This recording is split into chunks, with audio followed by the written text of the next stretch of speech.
Okay, so we'll go ahead and get started. Welcome, everybody. Um, this is the Travel 101 where we're going to cover um, travel policy, some procedures, tips and tricks, and just try to make life easier for everybody involved. Is it sharing screen? Let me try that again.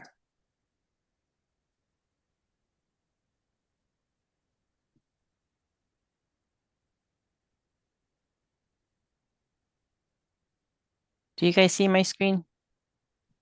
Yeah, we can see it, but it's not in presentation mode yet. Okay,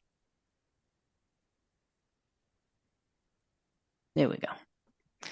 All right, so thank you all for being here today.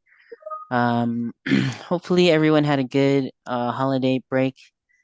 We are here. We're gonna go through this training. Presenting today, we've got Andrea Hyde with the travel operations, AP and travel operations team, myself also on the same team, and Bonnie from academic financial services.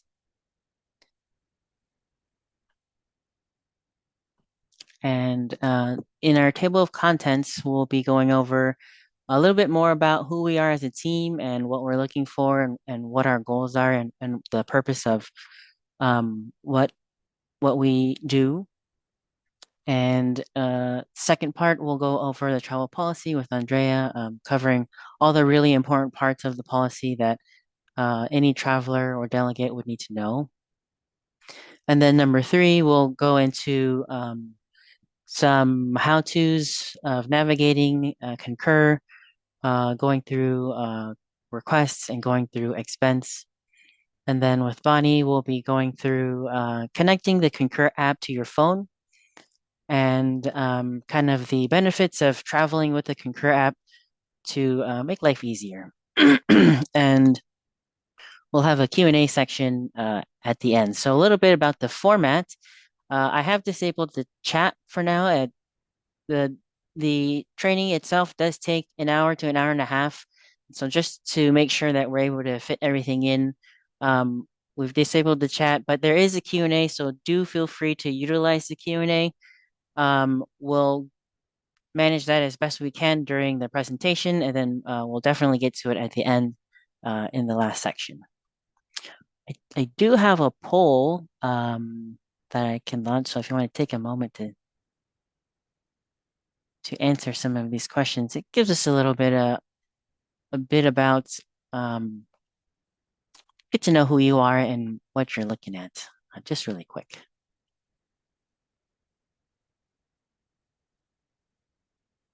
And while you're checking that out, I'll let you know about who we are. We are really an amalgam of folks who are dedicated at helping you to do, the important work that you do at the university. Travel operations, what we're concerned about is the travel policy, sort of the procedures of travel, and we are looking at travel from an audit standpoint. Part of our job is to not only get process and get reimbursements out, but to keep the record of that reimbursement, that financial transaction.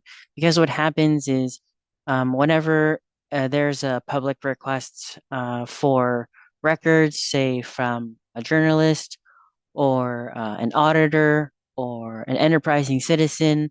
We're obligated to give them that record, and we want to make sure that that record is full, complete, and tells the story that we are the work that we do here at the university is benefiting indeed the university and not wasting the taxpayers' a dollar. And then on top of that, next to us, helping us is the IT Concur team, really technical team that helps, folks navigate maybe the UI, some of the resources out there. They've been really helpful at helping people navigate the technical part of Concur, any quirks that you may notice, something that just doesn't seem right. The Concur team is there to assist the university and us to kind of navigate the technical relationship with Concur, which is really important. And then academic financial services team that consists of it's a new group, Bonnie and Alyssa Adamson, and that's really the bridge between academic affairs and all the financial transactions that need to happen to make departments successful in running their program.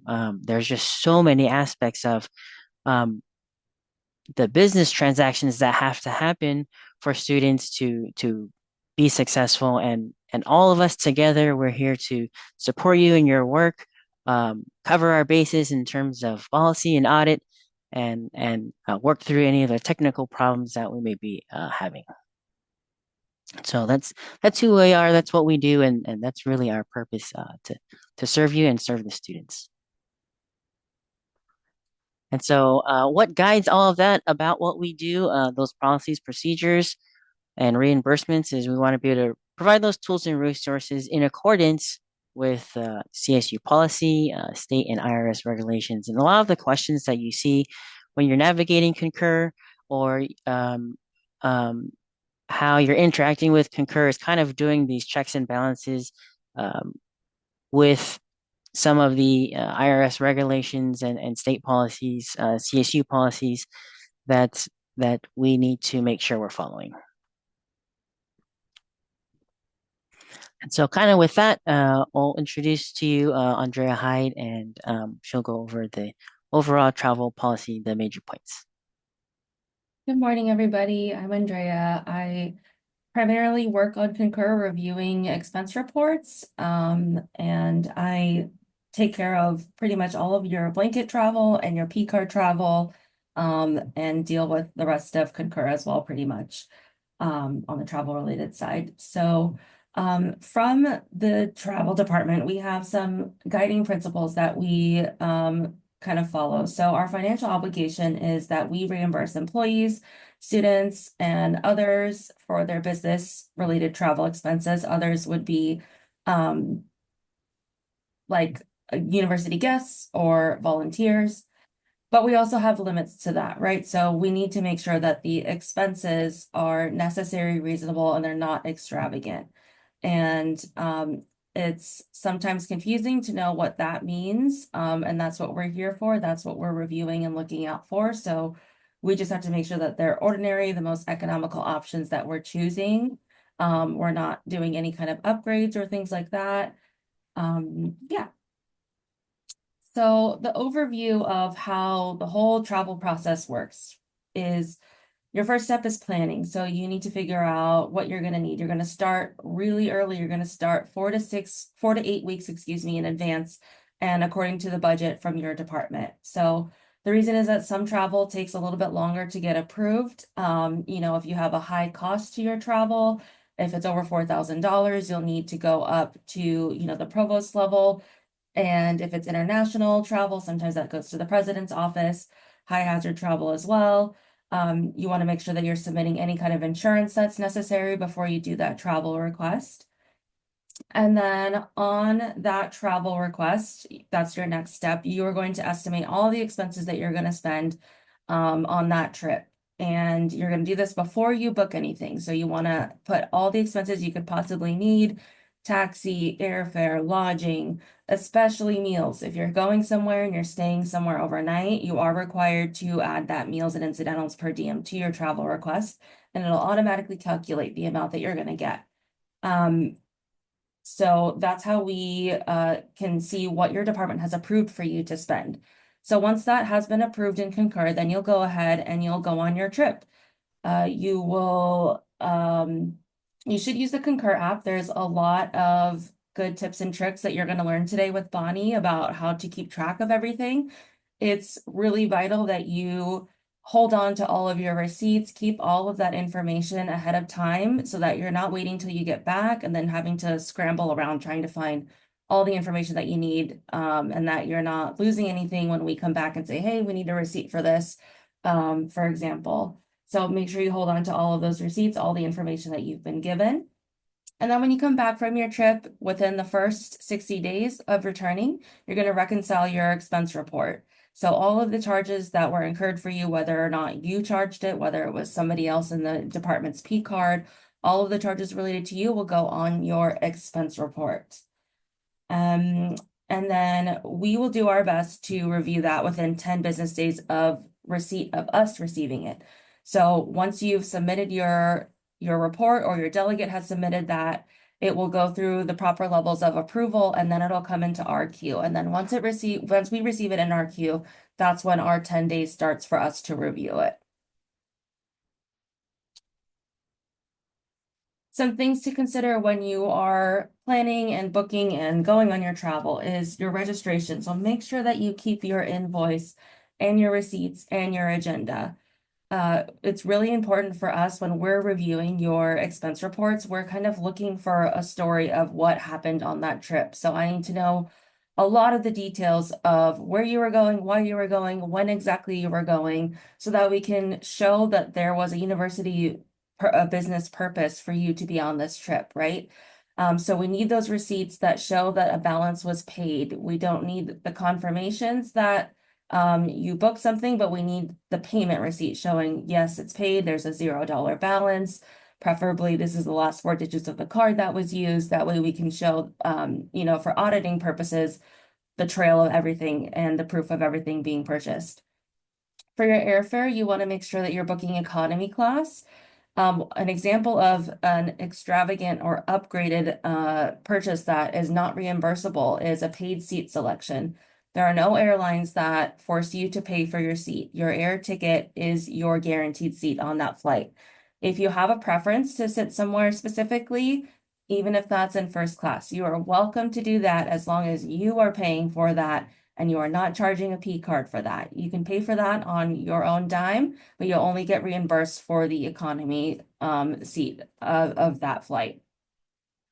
For lodging, you want to make sure that you are only booking lodging if you are staying more than 25 miles away from campus or your residence, and that the room rate without the taxes and fees, just the room rate, is under $333 per night. If it's going to be over $333 for a night, in your travel request, you need to make sure that on your header, there's a question that is going to ask you, is your lodging going to be more than $333 a night? You need to make sure that you answer yes. That could be because that's the conference rate that was negotiated with the event that you're going to, or it could be because there was nothing else available. Either way, it needs to be selected yes, because that's going to trigger Concur to rearrange your approval flow so that the right people can approve that upgraded cost. For car rentals, we do have a corporate account or a contract with Enterprise and National, which are basically the same company. So we have a corporate code that we have available online, and then you will contact us and we'll give you the PIN number so that you can see the steeply discounted rates.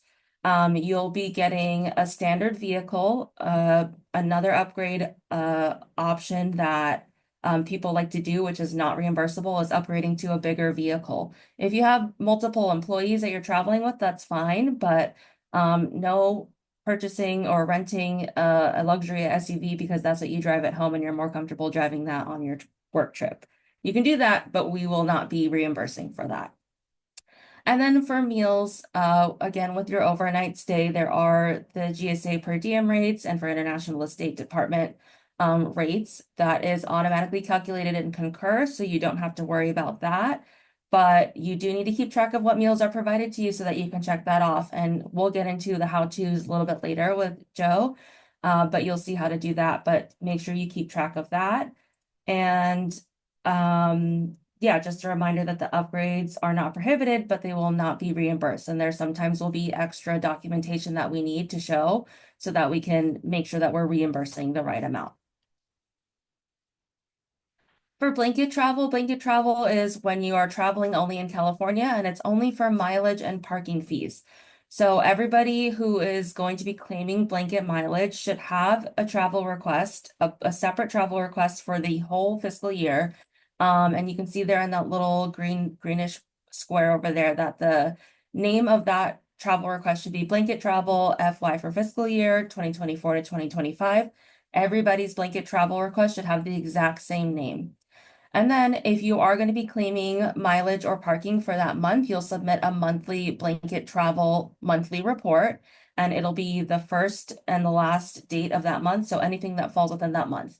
Now, if you're going to a conference, let's say a day-long event at another CSU campus, and you're just driving there and paying for parking, but there's a registration fee. That would be its own separate expense report and travel request. So that would not be blanket because there is a separate cost other than parking and mileage related to that specific trip. To travel on university business in general, but specifically for blanket because you're just kind of driving, you need to have a couple things done on file. So you need to have your INF 254 form, and that is submitted to the university police. I believe that's only done one time, as long as you have not changed your driver's license or anything, or names or something like that. But it's just one form that you fill out and you submit that to the police department, and they keep that on file. The STD 261 form, you also fill out and leave that with your department supervisor. We do not have to keep track of it, but you should have that within your department. And then you also have to do the defensive driver training program in the Titan Training Hub. That's every 4 years. So you will get reminders. I believe everybody gets reminders about that in the training hub about when that's due. And then just a little reminder about how mileage is calculated. So mileage is calculated from the shortest distance between your home and campus. So for example, campus is in Fullerton, right? And if you were traveling to an event in Irvine, but you live in Brea, if you were leaving from home, technically you're passing campus and then going to the event. So in that case, you would be starting your mileage trip from the campus address to the destination. That way you're claiming the shorter distance between the two. If you have questions about that, contact us. We can talk it through. I know it's kind of a vague example and sometimes it's a little bit tricky, but just let us know. We can talk about it. We can look at the specific addresses and get a better understanding of that. Now, there are sometimes going to be exceptions. You can go to the next slide, please. And that is going to require extra approval. So as I mentioned before, if you're traveling to a high hazard country or a state that's on the department warning list, that would require presidential sign off on your travel request. And then for international travel and travel over $4,000, that would go to the VPs or the provost. And then also lodging over $333 a night. That would require you to select that yes or yes, it's the conference rate on your travel request, and that will automatically prompt the approval flow to go to the dean or the VP. But then if you are lodging and it's less than 25 miles, we will need an exception memo. And then one note about exception memos, that is basically some sort of documentation. It's usually just like a paragraph written. It's on your department's letterhead, and it's just an explanation of why you are, whatever the situation is related to your travel that is not according to policy, and an explanation for that. And then that document needs to be signed and dated by your dean or VP. And then that document will be uploaded to your travel request and or your expense report. That way we know, because in the travel department, it's not our responsibility to make exceptions to the policy. We're here to enforce the policy. So if there is some sort of reason why there needs to be an exception, that is up to your department or your dean and VP supervisors to sign off on that and then let us know. And if we have that understanding, then we can move forward. But if not, we can't move forward with reviewing and approving your expenses. So now we're going to go into some how-tos for Concur, and I'll pass it back to you, Joe. All right, so we're going to get into Concur. Before we do that, we'll talk about the anatomy of an expense report. There are three basic components of an expense report. You have our header, that's like a cover sheet. And then you've got the expense items that you'll be listing what you expect to spend, either on the request and then subsequently in the expense. And then any attachments that go along with supporting the details of those expenses. So it's agendas, schedules, programs, show us what the dates and locations are and the purpose of what it is that you're doing. So to start off with, when you are filling in the header information. One thing to note is the naming convention that helps us sort our work because we have e-business and travel operations both working in Concur. So these naming conventions do help us like sort out um, where the work should go. And so the naming convention is the abbreviated month and the four-digit year plus the destination. So just like in the bottom there, it's going to say June 2024, New York, New York. And this naming convention applies to both the expense report and the request. So those two would match. So if you're traveling in December 2024, on your request, it'll say December 2024, New York, New York. And then when you return on your expense report, it'll say December 2024, New York, New York. And then for your business purpose, this is really important because it sort of is your explanation of why you're going on a business trip and substantiating the fact that this is worth the university's budget. So it should describe what the benefit to university is going to be, and if it's a conference and networking and expanding your knowledge, knowledge base, reach, those are all great reasons and purposes that support your trip. And then once you've got the header filled out, which we'll go through, we'll start to add expenses. One thing to note is that if you're using your P card, you need itemized receipts for all transactions. Uh, if you're using your personal card, transactions over $75 is when we start to need to see those itemized receipts. And then um, as we get into the expense side, you'll also see that for us, hotel stays, the lodging, we need to itemize, break down that lodging portion of the report. But generally, we don't need to itemize every single item. It's not the case for P card. P card needs to see everything. So you do need to have those itemized receipts for P card. And again, your attachments, anything that's an agenda, a schedule, a program, maybe it's an abstract. Those generally show the dates, locations, and it supports the purpose that you've described to us. So it will give the conference name and where it is, what time it is. It lines up with kind of the time frame of what you're saying. So it's the evidence that gives us support. So I'm going to get out of the slides and get into a browser. And we're gonna go into Concur.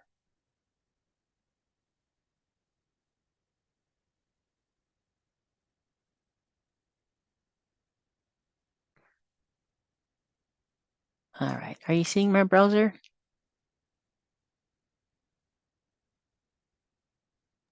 Yeah, we can see. Okay, great. Too many screens. Okay, so to get into Concur, you just go right here in the apps filter, type in Concur. It'll pop up right away, and if you star it, it's going to go to your favorites, and I do have it in my favorites. It'll take you to your single sign-on.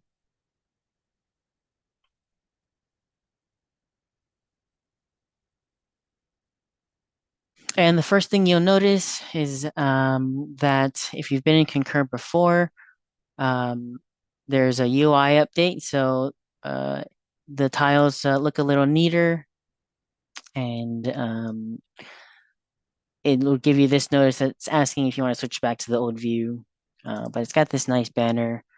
There's always a couple ways to get through around in Concur. There's this create tile here where you can start your request and report, or you can view your available expenses in this tile. Um, if you've already started a request, you can go right into here. And if you have any expense reports out there, you can click here, expense reports. And a really important thing to note here is the company notes. It might be easy to miss, so you're going to want to expand that. And here in the company notes, we've tried to put the most relevant data that you might need to know for travel in general. Um, right here are sort of the timeline of updates that we've had. You can see we've got some updates that spend a while back, but at that time it was relevant. And some notices again about the blanket travel, and says a little bit about what you need. Here we note that you want to make sure that your address is current in our accounts payable system, because if you've updated your address with HR in the payroll system, our systems aren't linked, so you need to notify us as well. And for P card, they have this handy section for the billing cycle dates. Uh, so when you're filling out your expense reports for P card, you can always refer to this. Easy to forget. And if you haven't signed up for direct deposit, here's a link to employees to sign up for direct deposit. We do encourage you to do that. Again, if you're signed up for direct deposit with payroll, you're not necessarily signed up with direct deposit for AP travel. Um, and a thing to note about payments in general is that direct deposits, anything that we send out will go out on Mondays and Wednesdays. And then if you're receiving a check, those go out on Tuesdays and Thursdays. I think some Concur resources for you. Here you can find the screen steps. I also have it in the slides, but you can go right here in the company notes. Screen steps. These are handy screen steps. They describe, in fact, I'll just click it. It really describes the full breadth of topics in Concur, breaking down step by step the travel request, travel expense report, blanket travel. I refer to this all the time. Um, there's a link here to book me for time for this particular training. So if you know of other people, or if you're someone who organizes your community around you, and you know that maybe they need some of this travel training, you can click this link to book me for this same exact training. It'll just be me, but uh, I'll do my best for you. And here, these are Concur online trainings, which point you over to the Titan Training Hub. Um, those are guided trainings, with the Titan Training Hub modules. And down here are more resources that link to different forms that you might need, checklists. Oh, and I noticed that we can add some travel checklists that we just created. So they're not here, but we're going to add those. So that's really important because we kind of know it's a lot of information. You need to have something to refer back to, and the company notes is really the place to refer back to some of your questions that you might have. Of course, we're always available. And so what you're going to want to do to get started, especially with your request, it's going to be right here, create and start a request. That'll take you to the header. And for travel, you're going to say state approved and book. If you're starting one for blanket travel, you'll select blanket travel. I've got one for state approved and book set up already right here. And I'll go right into the header information. If you'll see there, you just click here, request details. You can go into the header information. If you're wondering if where is your request after you've submitted it, you can always go to the audit trail to look back. Where is your request? Here you'll notice that I put in the naming convention, December 2024, Boston, Massachusetts. And if you forget the naming convention, that's okay. It's right here in the quick help question mark. You'll also notice that there's a request ID. Each one that starts up is a unique request ID. Um, in the next question, it'll ask, how will you book your travel? Right now, we only have outside Concur. We used to have the travel booking tool at some point. The origin is a mystery, but we're working on getting the travel booking tool back into Concur. So look forward next next year actually to see the travel booking tool coming through to help kind of streamline the process. Extension of refers to if you have an amendment you need to make, you would extend uh, and amend uh, requests right here. It would kind of pop up. You can see that there are different kinds of requests that you've done before. So if you need to amend something, you would sort of connect it, link it, so to speak, to this. Uh, I say link, but link can be a touchy word because um, ideally you want to be able to link your request to your expense report, but this becomes an extension. And then referencing the question about the hotel costs of being over $33 per night. If it's not, you're going to select no. Um, if it is, you want to make sure that you select yes. If it is, and it's in the conference negotiated rate, you can click yes, but this is the conference negotiated rate. So that helps with that internal routing that we were talking about earlier.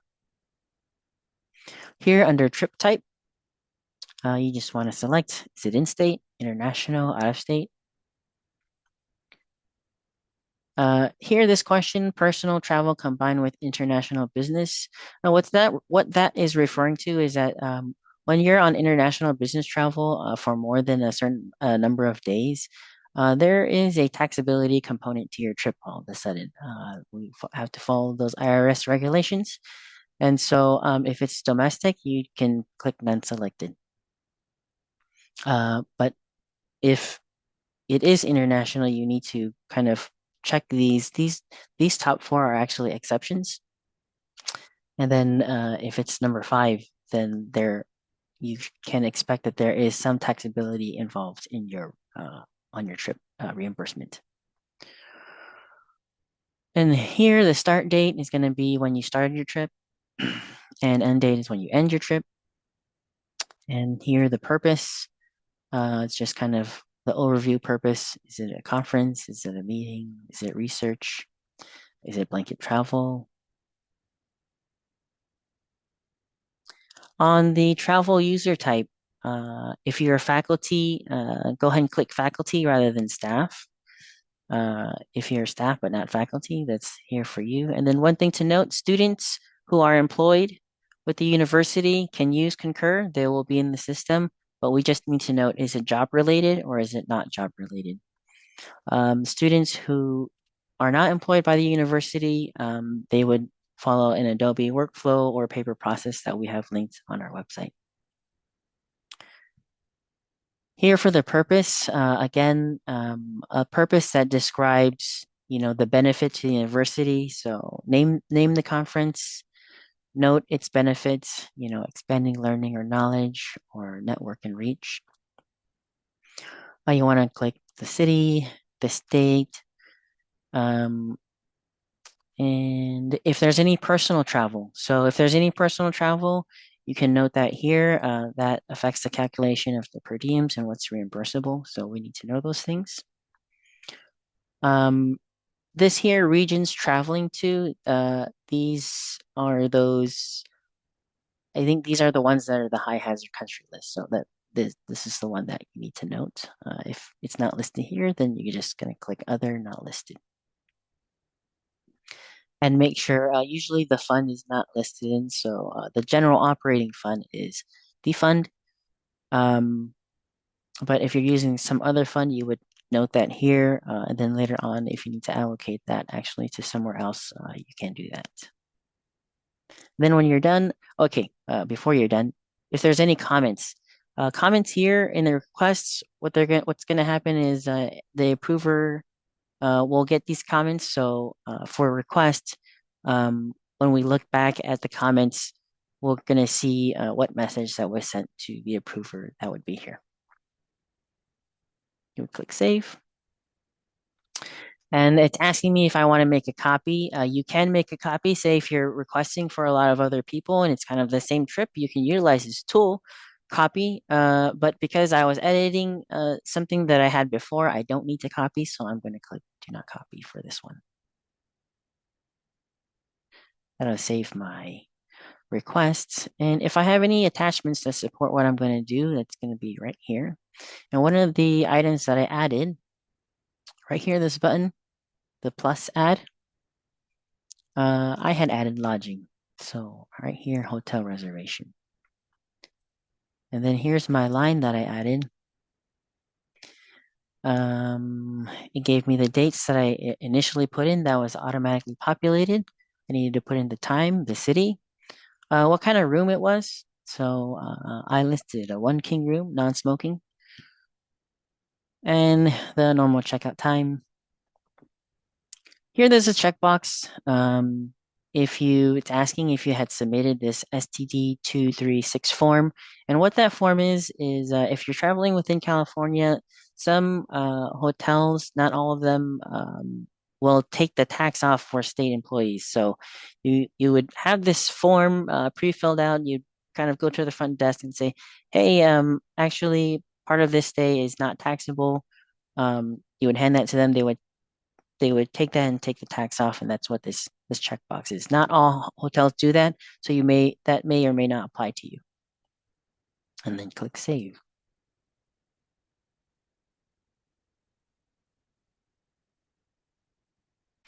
And then as you add other expenses, you're just going to continue to click add. Maybe it's a rental. And let me show you what I attached for this request. You would click attach documents and then upload your attachment right here. The one that I added was a simple estimate of a hotel stay at Hilton over in Boston, and this is what it broke down to for 3 nights. You can see I didn't check any of these special accommodations. It's out of the policy in general, and it's breaking down the room rate to 237 and 15 cents for 3 nights, and then the total taxes of 117.03 for a total of 828.48. So that was just a screenshot of the hotel. This is just estimating what I think it's going to be for that time period. And that's what I put in here. Okay, so that's pretty much the nutshell of what request is. I'm going to go ahead and go over to expense. And you can go back to the home page here in Concur, or you can utilize that drop down right here.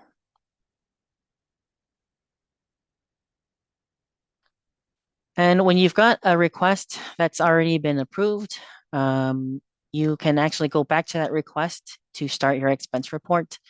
Because I don't have one going on, I started one from scratch. And to do that, I clicked create new report, and then I picked the appropriate policy. So for state travel, which this one is, click state travel. For your P card, you can say state P card. And then if it's blanket travel related, state blanket travel. So I'm going to go into the one that I previously created. And let me show you around here. Um, Here you can go back to the header. Again, the audit trail. If I click this, it won't really show you anything because it's only me. I just started this. If you need to print or share any of this information, it's here under print and share. Manage receipts. This is where you can upload receipts.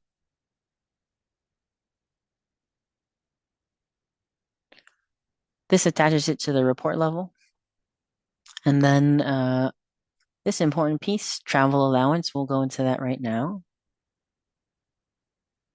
Travel allowance refers to your itinerary and how that breaks down your per diem.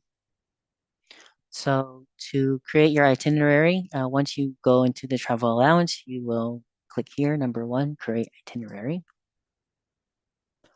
It's picking up that I started in Boston, so I'm going to put here, I'm leaving Fullerton, and we're going to go on the 13th, sometime in the morning. And I don't know if it's a one-way flight, but you would just click your end destination for the day. Let's see. And click save. And then that's the first stop. You went over there, and then when you return back, if it's just one leg, you'd be going from Boston to Fullerton when you're coming back home.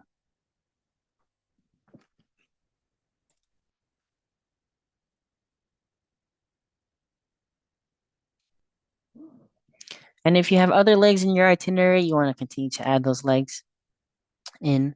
If not, go ahead and save it. And that's sort of the breakdown of your itinerary for this particular example. Then you're going to click next. That gives a breakdown of what the itinerary is. From there, you're going to click next.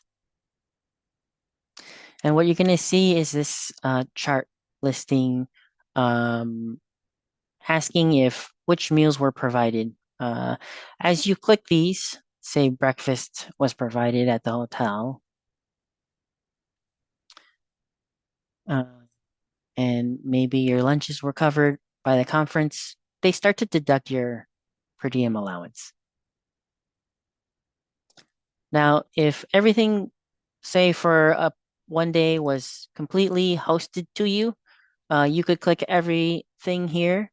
And what that's going to do is still give you a $5 incidental for that day. What you don't want to do is click this exclude button. That one is for your personal days. So a personal day will give you back nothing, but employees are entitled to that $5 even if everything is checked here. So these are for your provided meals, and exclude is for your personal days. And when you're all set with that, go ahead and click Create Expenses.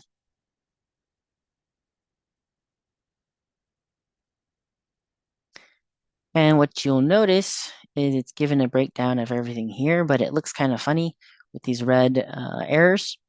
And that's because when the per diem policy came out, we had to sort of turn it around really quickly, and we built it on top of the International Daily Allowance module of this part of the program.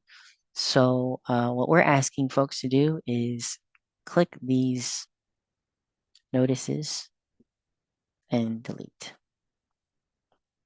It's asking, are we sure we really want to delete this? Yes, we do.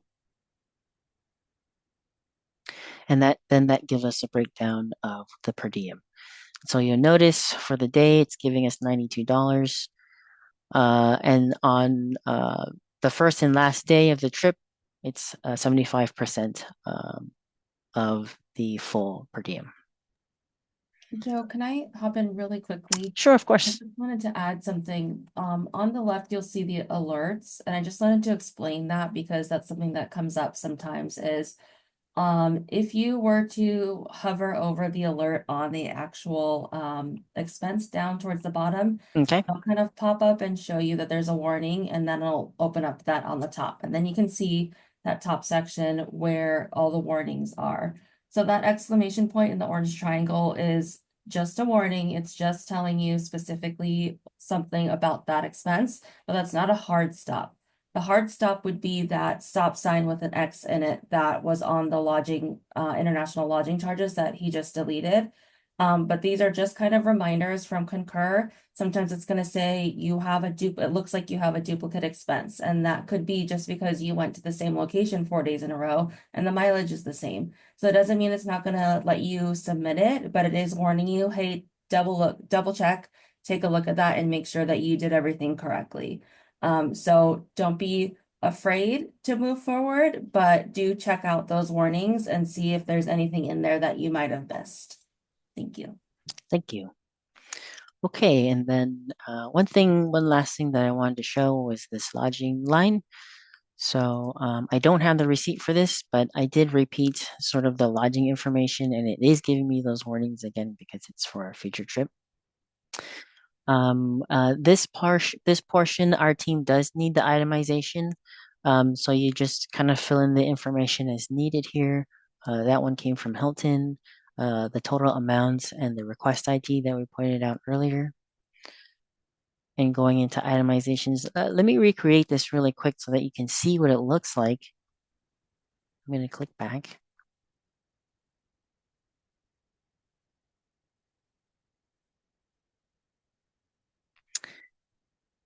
If I add expense, new expense, lodging, and it might error me out. So let me delete what I have first. That way I can show you the whole thing.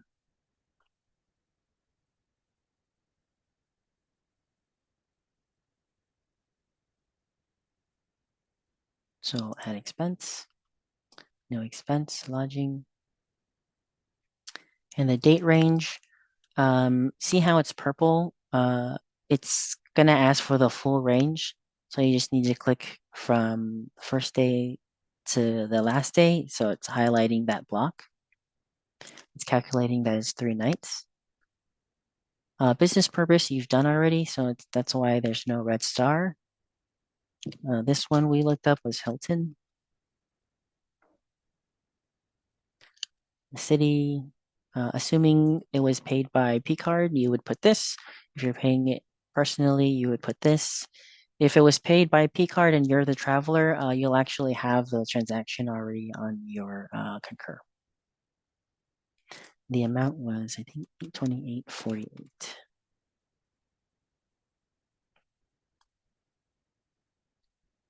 So it's going to tell me this expense has been saved, but you're required to itemize the expense, and that's what we want to do. So it took me right to the itemization. And here, right here, because we're assuming it is a recurring amount, you'll just put in that 1 night room rate, and it was 117.03, I think it was. And then what the room tax broke down to, this is one way to do it. If you want to do the lodging tax as one line, you can do that when it's all combined. Let me just double check that what those numbers were.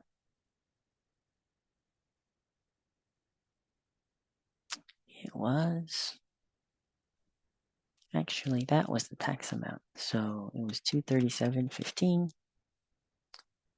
And then I think this was 3901, which was, if you recall, the number for the tax was 117.03, and that divided by 3 for the 3 nights, that's what that number is. And when I click that, it'll just apply to the whole thing. And I must have had this number wrong, and that's why it's telling me I'm over. And I see what I did wrong. No I worries.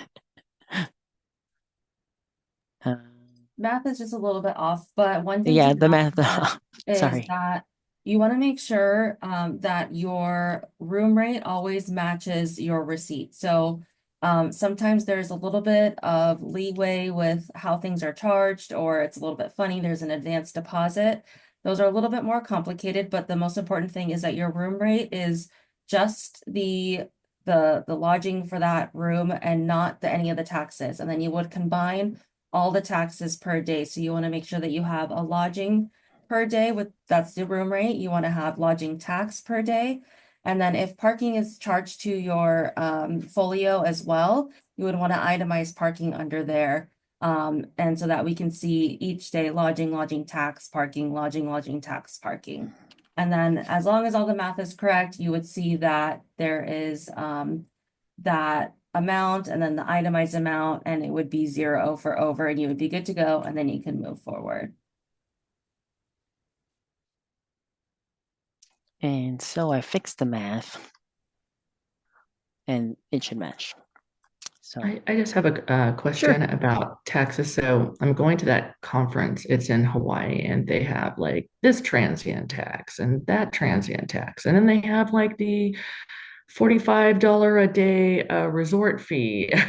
You know what I mean? So I'm gonna have to add all those on. Is that right? I mean, Yeah, it's gonna be long. so It's in the gonna be itemizations, I want to say you can add up to 3 different types of fees. Hopefully it's the same rate every single day, so you would only have to add it up once.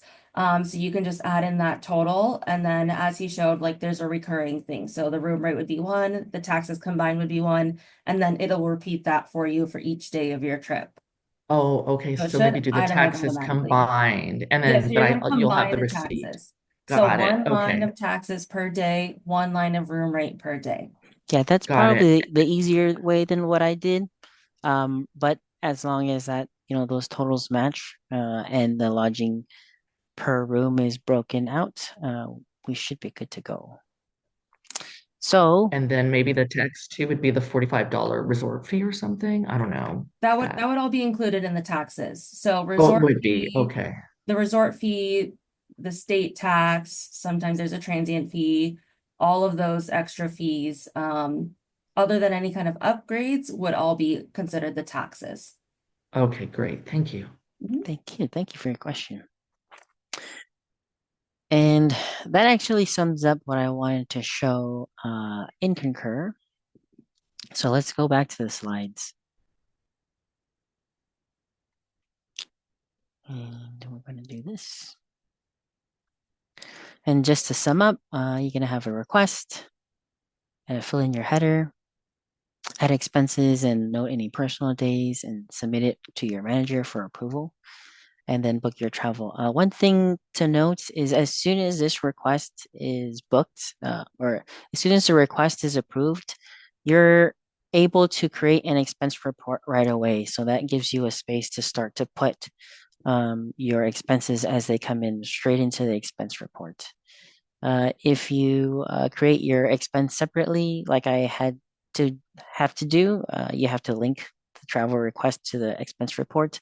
But if you created the expense report from the request, they'll already be linked. So this is the same information that we talked about. Add the expense item, add the per diem, correct any red alerts. Those are going to be hard stops, add attachments that you're going to need. And if there are additional approvers that you know of, you can add those. Sometimes some departments have an additional workflow that they want. You can ad hoc add approvers, um, and then submit your report. And once it comes to us, we are pretty good at approving it within 10 business days, reviewing it within 10 business days. Um, and we do track those numbers, so we're pretty on top of it. And here's also some links to those resources that we talked about earlier. It was also in the company notes. The screen steps. Uh, these are YouTube videos, which usually these videos are 1 to 2 minutes long. Those are really handy, especially when you're short on time. And just check the title of the video, and it kind of tells you what it's going to walk you through. It doesn't have everything, but it has the major points. And then the open labs that you can book with the Concur team. Jessica is here with us on the call. This link will take you to book time with her in the open labs, kind of navigating that technical aspect of Concur. Just a quick question. I'm sure you've probably gone over this already. My conference actually starts January 4th. I'm like, oh no, it's December 3rd. Hmm. If I start the process right now, am I going to be within the time frame? And do I have to do anything outside of you guys? Like, because I'm going to travel, don't I have to do like go to what is it when you're traveling? I mean, I'm not outside the country, but don't I have to go somewhere else? Sorry if So there's another. you can probably fit in your request, just if you kind of let your next level approver know that a request is going to come through, so that they can kind of be aware of logging into Concur and approving it. You could get the request in pretty short order. And then as long as the folks in your approval workflow are aware that you're pushing it through, that's really the holdup we tend to see is like when it goes to the next person. Um, Mm, so so if those next to you in the workflow are aware of it, and they can kind of prioritize that for you, that should go through no problem. And their approval really just approves your travel. The request doesn't come to the travel operations team. We use the request to refer back to when we're looking at the expense report. okay. And then one more question. Again, you might have gone over this. Each department has their own kind of travel, or I know I'm going to be the College of Education, Mhm. and I know that there's like a certain number. I can never figure out what that is. I guess I have to just go to my administrator for that or something. For the travel. we have a certain sum that's allotted to us? Yes, you do want to check with sort of the budget approvers or budget manager, budget analysts. I think, Bonnie, do you know a little bit more about that side? Yeah, that might be Alicia, Lisa. She might be Okay. able to help you with the amounts that you guys are approved for, maybe for your travel amounts every month. And she would be able to give you the chart field as well, because right now, the default chart field on the travel request is actually your home department. So it may be a different fund that they're using. So you would be able to ask them for that as well.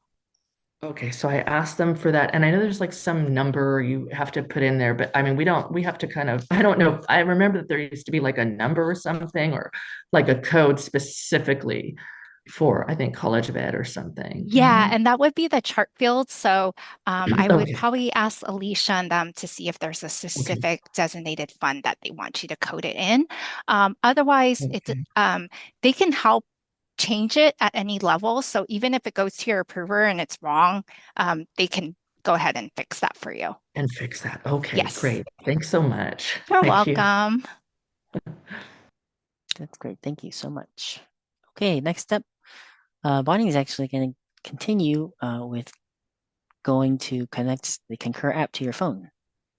Okay. Well, thank you so much. Just wanted to let you guys know. So Concur is actually on every campus, or almost every campus. So there's 23 campuses in the CSU, and this is actually taken off of the Chancellor's Office website. So 19 campuses are in Concur. The difference with CSUF's instance of Concur is that we also have the P card component. Most of the people that are on the single instance of Concur that is through the Chancellor's Office is only meant to be used for travel. So that is our difference between our campus and other campus instances of Concur.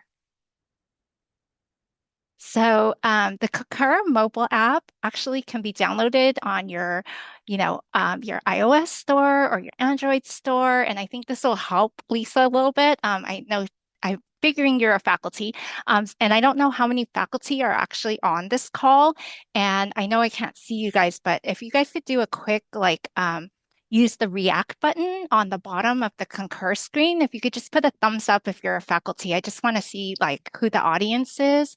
I know some of the staff here on here, so if you Did guys I could. not do it? But I am faculty, so Okay, awesome. Well, that's great. Um, and if you guys have any like travelers that are on here as well, I know some of you guys are support staff, so if you could give a quick thumbs up or just, wave or put your, I just kind of want to see who the audience is. But anyway, so just to make it easier for some of your users and yourself, if you haven't downloaded the Concur app, it is available. Thank you, Erica. Um, Available for you guys to download. And one of the things that's great about the Concur app is I don't know about you guys, but my phone is the extension of my arm. Actually, I feel like if I leave it at home, I'm kind of lost in everything I do. So I'm pretty sure you guys all have access to that. And what it does is it's really easy to use. You can upload your receipts, you can add, you can download, you can approve your Concur transactions from there, you can submit to your users. But I think the most beneficial, and I think this is also pertaining to Lisa's question, is that it uses generative AI. So it'll help port over your hotel itemizations and other receipts if applicable. So if there's like taxes or something that needs to be breakdown or itemized, the AI will actually pick it out. Next slide, please. Okay, and how to access and download Concur. So this is available for everyone. You'll go into your portal for students, faculty, and staff. And then you'll just go ahead and Joseph showed us a different way to go into Concur, but I actually have it saved on my favorites as a toolbar. So I go in from my toolbar, and then I go to this little profile person thing, and I'll click that. And then you'll click your profile setting. And then you'll have to scroll all the way down, but this is towards your left-hand side, is the Concur mobile registration. And then basically what you're going to do is when you first download and access app, I blocked out my username ID because that's actually my CWID. So you'll kind of need that once you download your app to kind of connect it. So your CWID actually starts with the an 8, and it's just your CWID ID. And then you'll put at fullerton.edu. And then once you download the code, it'll ask you for the single sign-on code, which is CSUF. Everybody has the same one, which is the MR5THA. So you'll go ahead and once you download the app, you'll connect your username, which is the CWID, and then you'll go to that single sign-on code and enter that in. And to link additional apps, so this is one of my favorite things to do is you can link your Uber and your Lyft app to your Concur portal. One tip and trick is to create a business account. I usually want to separate my personal from my business. So I set up a business account with my procurement card that is issued from CSUF, and I kind of keep that separate because what it'll do is when you link the Concur app, if you have a Uber or a Lyft that you are taking, it'll take the receipts and it'll port it right over. So instead of you having to download or having to wait and take a picture and kind of, I know the Uber and Lyft apps usually has a map and then you have to like look for the tips and all of that. You don't have to go and edit it. So it'll kind of port it over and you'll find that in your Concur app and it'll be in the available expenses. And then you could just attach that directly into your travel expense claim. And one of the nice things too is that we get TripIt Pro for free. It's a $49 value. I don't know if you guys have ever used it, but it really works wonders. Because if you have an overbearing boss that says, "Hey, are you actually at this conference?" You can actually share your itinerary, or if you have spouses that want to know if you're actually at a conference, you could share that as well.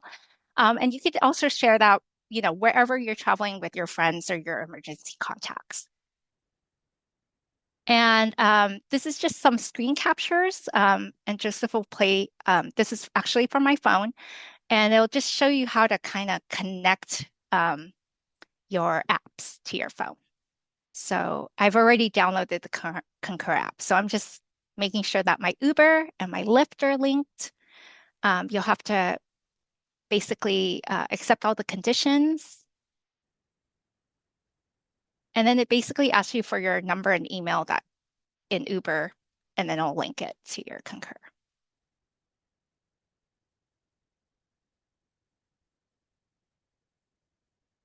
And they'll send you a 4-digit code and you'll enter that and then they'll set it all up. And then the second screen is actually the to check what apps are actually connected to your Concur profile. So after I've done that, I just wanted to make sure that my Uber and my Lyft were checked. But you'll see there's also like Spot Hero and a few other things, so you can connect those as well. And this is just a screen capture of TripIt. So I went to the Wakubo Leadership Institute back in August, and I basically added all my itineraries in there, as well as my airline itinerary, because I kept having to open my phone to see where I was going. And one great thing about this is my airline was actually delayed. So I got the notification that it was delayed by half an hour. So all of these things you can download and you can also share this with other users as well. Next slide. So again, just for your TripIt, it just tells you your flight info, gives you weather, tells you delay and other travel info, like if there is like, snow wherever you're going, it'll let you know that, your flight's been delayed or whatever it is. And it also is a free subscription for us because we have the SAP Concur mobile app. So that's $50 a year that you're saving. And this is an AI generated receipt, hotel receipt. And Joseph will play this video. So basically what I did is I took a picture from my phone or I uploaded it into the Concur app from my phone. I stayed 2 nights and it basically picked out all of my itemized lodging, the tax. So Lisa, just like you were saying, it picked it all out. So resorts fee and everything, it kind of did it itself. But like any AI, you'll see that it's over $30. I ran this again and it actually did the actual cost. So you just have to make sure that the AI is picking up everything because it does make mistakes. But once you get that done, I ran it twice. I actually took a picture again and did it again. And it did it correctly. So I just kind of deleted this one. Good.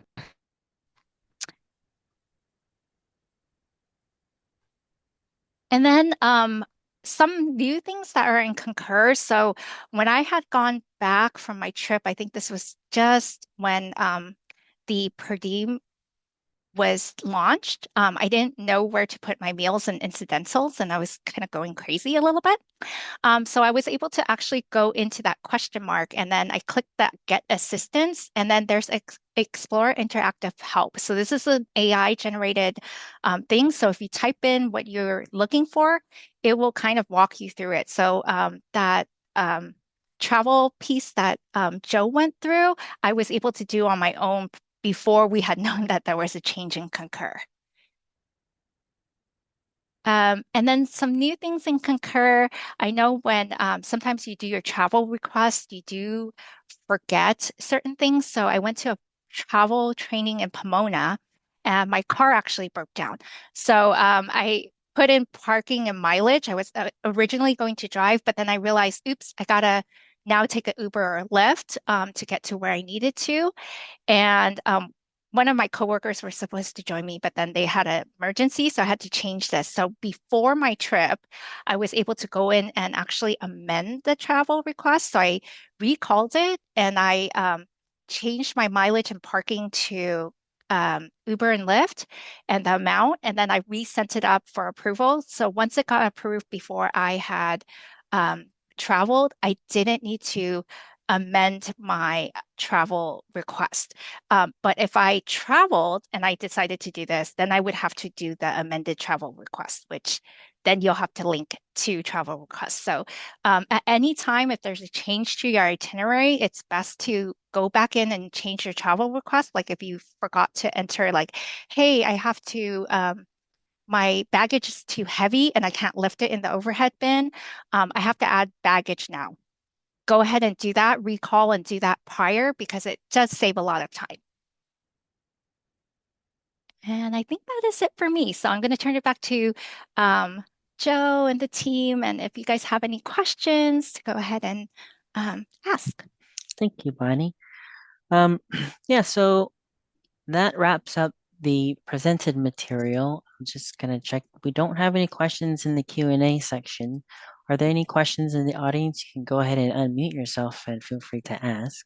I had a question, Joseph. Sure. I'm Vanessa Estrada from the Veterans Resource Center, and I just have two questions. The first one, when we're doing the TR and we're adding the flights, and what if within what is it, 4 to 8 weeks? What if within that time the TR gets approved, but then the flight is more than what we provided? Yeah, we understand that it's an estimate. It's very understandable. Um, in general, if they're sort of in the ballpark, there shouldn't be an issue. I think if it's drastically different, then maybe that's something that we have to look at. Is it something that you experienced already?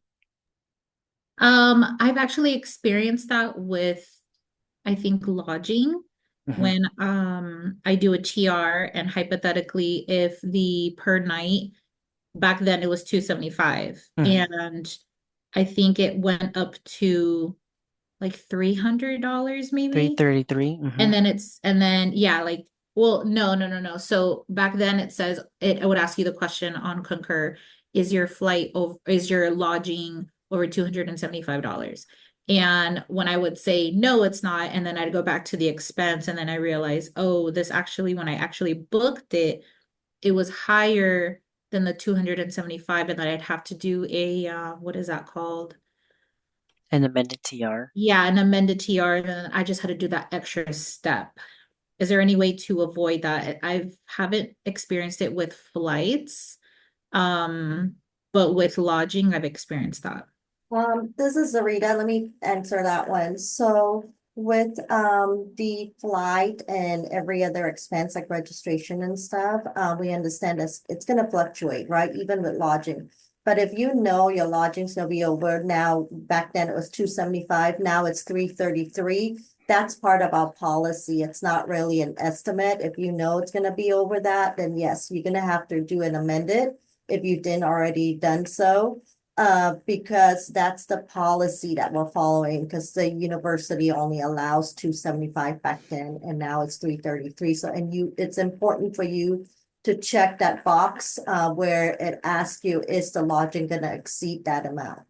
So that's a policy thing. That's why that's important that you do that. And if you didn't do that, you're gonna have to do an amended. The other That thing makes sense. is make the adjustment. Hopefully, you know the amount like prior to the trip. And like Bonnie mentioned, you're able to go in now and go ahead and make that change and select that box. And it'll go through the approval flow again. You won't need to do an amendment as long as you do it before the trip though. But see, that's two different things that you're talking about the policy. Yes, if it's over 275 back then, you're gonna need an amended travel request. Oh, So. I see. But moving forward, since now it's 333, if I feel that the lodging might go higher than the 333, I should just click it anyways. Just okay. Yes, because that's the policy. It's not really, an estimated thing like the rest, the whole travel request. Yes, it's an estimate. We understand that even with lodging, let's say if you did the lodging as, 250 and it goes up to 300 now, we're not going to ask you to do an amendment. We know it's an estimated amount. It's going to go high or low. It can fluctuate, but it's that 333 is when you're going to have to do an amendment because that's our policy. Oh, I see. Okay. And then for flights, because I'm starting to notice that the TR is kind of similar to a D11. If the flight hypothetically is 300 round trip and let's say I can fluff it up to 400, right? And then that's because the TR, from what my understanding, is kind of like a D11. You fluff it up, just tell us how much you think you're going to spend, and then we're providing the quote online that the flight might be this much. Is that the proper way to do it? And then when we do the expense, let's say the flight comes out to 275. It's up to your department because I know like most people that are traveling, they have a limited amount, how much, let's say 1,000 or 1,500. So it's up to, how you want to fluff it up. But for us, as long as the expense type is approved, we'll approve it. Oh, I see. So it's only That's like the only. lodging that's like a little more as far as from my understanding, the lodging's a little more tedious because you have to click a button and then you have to ensure that if it goes over a certain amount, you have to provide those details. The I can't even think of the word. Yeah, the lodging is the only one that has a specific price limit that you shouldn't be going over. Okay. Everything else is up to your department's discretion as long as that's approved with their budget and that your travel request is approved, because we don't approve the travel request. That's all within the department. We're just verifying that once we see the expense report, that your expenses match what you were approved to spend. Okay, that makes sense. And then for my next question regarding the meals, the meals I understand can be provided if the conference is not providing the meals. What about on the days prior to the event? Hypothetically, if an event is being hosted on the 18th, 19th, but I arrive on the 17th to attend it's like a mixer, kind of like a meet and greet registration, and they're providing dinner that day. Yeah, if you just let us know that the meal was hosted and just some light details on it, then, it was a hosted meal. Okay, okay. And then maybe it's probably best to provide something, maybe if they have it in writing in their agenda. If they have it in writing, that's great. It just supports what you're saying. Yeah, Okay. we don't need to necessarily have details about the meal. You just need to check it off on the per diem chart. So if they provided the meal, check it off. If they did not provide the meal, then you don't need to check it off, and then we will pay you for that. But if for some reason on the agenda it says we provided you dinner and it is not checked off on your chart, that's when we're going to send it back and say you need to make sure that that meal is checked off because it's from our perspective, they fed you, so we shouldn't be Yeah. paying you for that meal. Yeah. Okay. That makes sense. Perfect. Thank you. Thank you, everyone. Thank you. Any other I questions? just have a quick, yeah, just one about allergies. So, at the conference, it's the included in the registration, they provide breakfast. But the thing is, I can't eat their breakfast because of the allergens. So it's truly a medical thing. I'm not, and I really do want to eat their food over there. By the way, it's really good. But yeah, so what do I do about that? Because I can't really get them to take that amount away from the registration. So I have Yeah, to get my own meals. if you can leave a comment in that section or somewhere in the report, we'll see that comment Okay, addressing the allergens. So, right. The reason I know it's good is because I didn't have a problem before. But anyway, thank you. thank you. Any other questions before we wrap?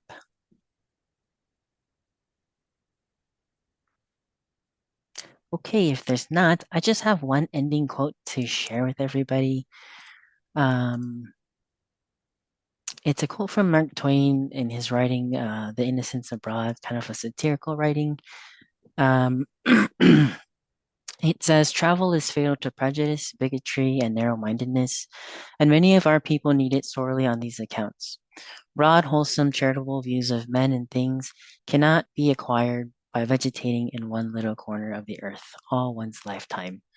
So I take that to mean, get out of your comfort zone a little bit, see the world. It helps you as a person, and it helps us grow as a university to get a broader view of what's going on out there in the world, and we sorely need that. And if you have some time, if you can provide some feedback, Andrea has posted the feedback form link. That really does help us understand if we're doing a good job. If there's more things that you need, you can leave. I think there's a comment section. You can let us know. This is the first kind of developed training that we're providing, so we want to be able to provide more in different topics. And this was more of a general overview, and I know there's a lot of different situations that people are encountering. So if we can create some training in regards to that, you can let us know in this feedback form. We really appreciate your feedback. And Sorry. lastly, oh yes, So sorry, one more question. sure, I of know that course, Jessica, I think, was doing a one-on-one or something, and you could Mhm. sign up for that. Is Yes. there a link for that as well? Yes, if you scroll up in the chat, Oh, sorry. Okay. over there it says Open Labs, and it's Probably a because I came later or something. I might have yeah. Oh missed yeah, it. that's totally okay. It's a calendly.com link, and also it's in the company. No, is it in the company notes, Jessica? It is in the company notes section, and you can also email concur@fullerton.edu, and I can set you up there, Lisa. Oh, thank you so much, and Sure. I appreciate it. Thanks again. And we all appreciate everybody here being on the call today with us. Thank you very much. If you have further questions or concerns, comments, you can email the travel team at travel@fullerton.edu. You can contact the Concur team at concur@fullerton.edu. The travel website is there linked in this slide, and we need to put it. Can you put that one in the chat as well, Andrea? And the credit to these slides, the template slides, is from SlidesGo. I want to add that because I used one of their templates. It was a free template, so if you sign up with SlidesGo, you can find some really cute templates to use for your presentations if you're ever doing any. So thank you all. I'll let you guys all go, and we'll kind of stick on a little bit for a couple of minutes to see if anybody else has questions. Have a great day, everybody.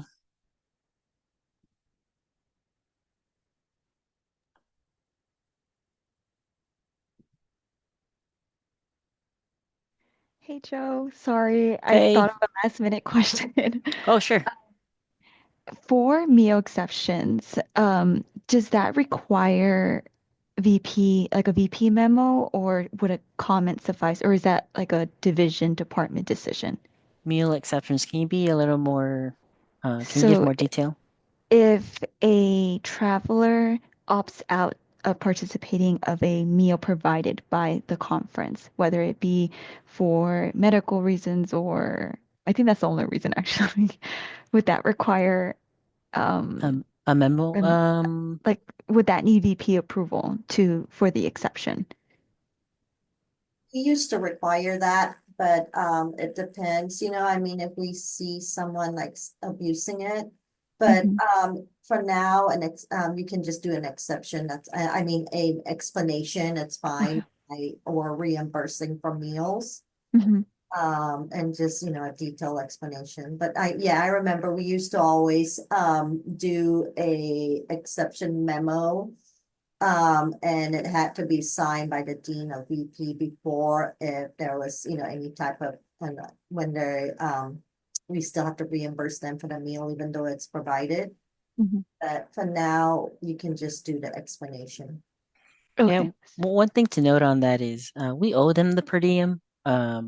So they can't necessarily be compelled to not take the per diem. Gotcha. Yeah. Okay. Understood. Alrighty. That's it. Thank you, everybody. Okay. Thank you, Melissa. Okay. Bye. Bye-bye. I have another question. I think it was Melissa that just reminded me of something. Two things just to confirm. Trip protection is not reimbursable, correct? Correct. Okay. That was just like one little question. Then the second one regarding if the seats are picked, if the seats are chosen, that's considered an upgrade.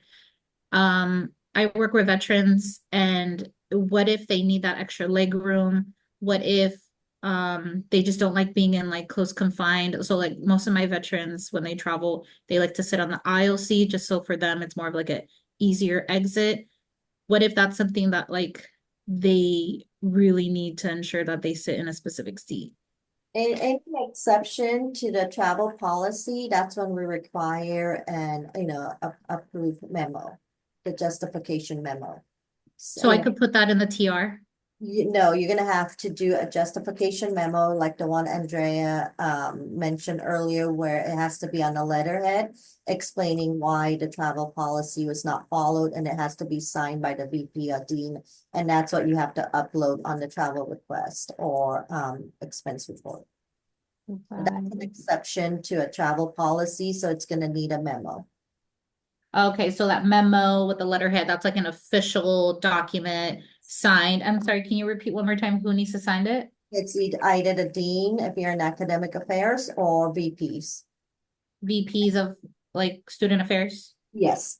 So this is because there's an exception, and when an auditor looks at it, they're gonna want to know why are we upgrading the seat for this traveler.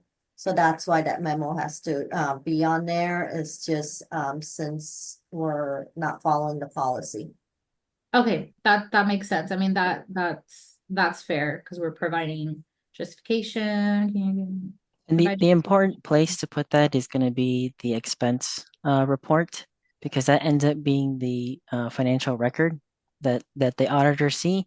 If you have it on the request side, that's fine too, but we're going to definitely need to have it on the expense side. Okay, that makes sense. So add on the TR and expense Yes, on both will be then. report. Okay, and then, for instance, and the person who would need to write it would be Dr. Cameron Cook. Whoever, like if you're the processor, you can write up a memo explaining why the policy wasn't followed and why you need that extra like room and stuff. And then you just, have address it to the VP and have them sign it. So I'm just trying to make sure I get everything squared away. So just ensure what the policy is, and we're aware of the policy, but we're basically saying, but we're hoping to get it waived, because of X, Y, and Z. Yes. Okay, that makes sense. Okay, that's perfect. That's one of the things that we experienced last semester is I did seat selection and we had to pay it back, and I just want to make sure that it sounds like there is a way to get that waived. Yes. Okay, thank you. Thank you. Hi, my name is Anne, and I work with the Undergraduate Research Opportunity Center. And I thought I would wait until the end because I don't feel like my question really pertains to everybody else. I do a lot of paper processing. I do students who aren't necessarily um, employees. And so I do a lot of paper processing. And I've struggled a lot with the paper processing and wondered if there was an opportunity to get a little more training on that paper process since Concur is not available for that yet. Sure, I'll be able to assist you with that, Anne. And Anne, is this like related to field trips as well, or just Well, it we do a little bit of both. So we have grants, we have travel grants that we provide to students where they go off to different things. So that's mostly the travel that we do. But then we also do things like we're paying the registration for SCUR, which we're not like we're just paying for the registration. We're not paying for any other part of their travel or anything like that. We're just paying the registration. So sometimes it would be, I don't know if you would consider it a field trip because they're not all coming from the same place. They're coming from throughout the university. So they all have different department coordinators. They're all coming from different places. So I think that we finally kind of figured out what to do with SCUR to make it a little bit easier. But that's part of the complexity of what I am doing is some students have additional um, funding. Some students, this is the only funding, and the funding is coming from philanthropy. Like the funding that I'm providing is coming from philanthropy. And when I lean on the students or the individual departments to process, some are really good and know exactly what they're doing, and others are like, I don't know. I don't know how to do this. Can you help me? And so I'm relatively new to the university. I've been here for about almost a year and a half. And so I've learned a lot mainly by making mistakes, as I'm processing things because the Concur is amazing. Like I love all this stuff in Concur. I'm like, oh yeah, that's easy. You just put it in there and it tells you when it's wrong. But with the paper process of exactly who I need to send it to and who needs to sign what and how to fill out the form, I feel like I'm getting better at understanding it, but it's still sort of this almost mystical process for me of, okay, well, I hope this works. We'll send that in. So, I've asked philanthropy for some assistance, but I don't think that they're prepared to really train other people on how to do the process. So I don't know, it'd be really great if I could sit with somebody and discuss some of those processes as well. And it certainly can wait until January. I know there's a lot going on at the end of the year, but I was just hoping that maybe there would be some additional training for my unique situation. Sure. Thank you for answering that. Yeah, we're trying to develop more tailored training based on users' experiences. And I think that's part of Alyssa and my new unit is kind of to bridge that gap between like academic affairs or anything to do with students and faculty Yeah, with admin and finance. So we're hoping to create a little bit more guidance around what university policies are and kind of create like one pagers. But yeah. I don't want to steal away from Sarita and them. And I know like Sarita is willing to help you on that. But I think for Mhm. us, we'll continue to kind of develop those. So I wrote down your name, so maybe we'll contact you in the future to kind of ask you what your pain points are. I would So love that. Thank you to all of you. I appreciate this training, and I feel like I know the process a little bit more, but it is that would be if I was traveling, and I don't generally travel. Mm. So I'm just processing for students who don't know what they're doing. I want to be able to help them in the best way possible because it's been a very frustrating process for the students as I'm trying to learn backwards, like I'm just going to throw it out there and hope it works. And sometimes it does, and sometimes it doesn't. And yeah, I would appreciate the assistance. And you can contact us anytime, really. The Yeah. travel email. Travel at Fullerton. Okay, Yes, yes. great. So kind of as they come up, go ahead and ask your questions. We man that email as best we can. We're pretty on it. Wonderful. Yeah. I really appreciate all of you. Thank you so much. Thank you, Anne. Okay, so that takes us 3 minutes past. I'm going to go ahead and end this meeting if there aren't any more questions. Okay, guys, we'll see you again at 2. I have to check in my schedule. Is it 2 or yeah. 2:30? Thank you. Thank you. Bye. Bye.